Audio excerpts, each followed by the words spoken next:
नमस्कार दोस्तों, स्वागत है आपका सपनों भरी दुनिया में। आप सभी को मेरी प्यार भरी राम राम। दोस्तों, आज इस वीडियो में हम बात करेंगे कि जब हम भगवान की पूजा करते हैं तो हमारी आंखों से आंसू क्यों आने लगते हैं। यह भक्ति का एक बहुत बड़ा रहस्य है, तो कृपया इसे ध्यान से सुनें।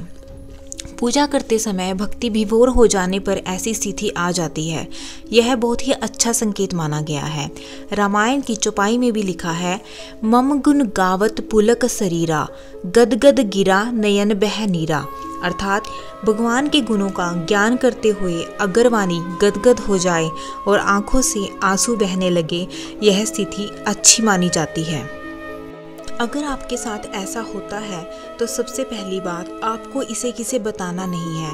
यह कोई साधारण बात नहीं है, क्योंकि आंसू तभी आने लगते हैं जब हम में ईश्वरीय प्रेम होता है, जब हम भगवान की भक्ति में अग्रसर होते हैं। हमें ना ही इस बात का घमंड करना है कि हमें ईश्वरीय शक्ति प्राप्त होने लगी है, क्योंकि घमंड विनाश की पहली निशानी है।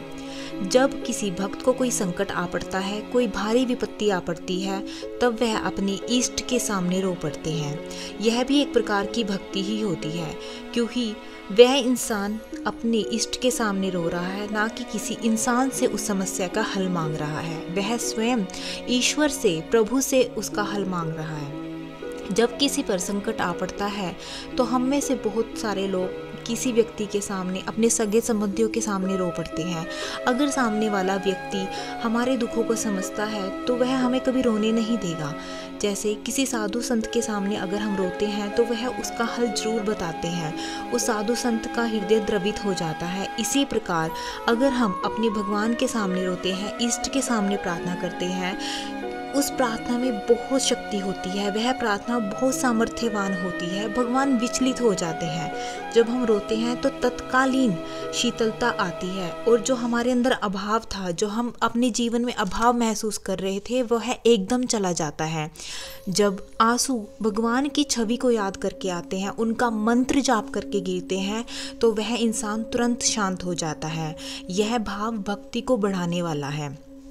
अगर किसी के अंदर यह विपत्तियां आने पर होता है और किसी के अंदर यह समय समय पर होता है, ज्यों ज्यों भक्ति बढ़ती है त्यों तो शरीर हमारा संकेत देने लगता है।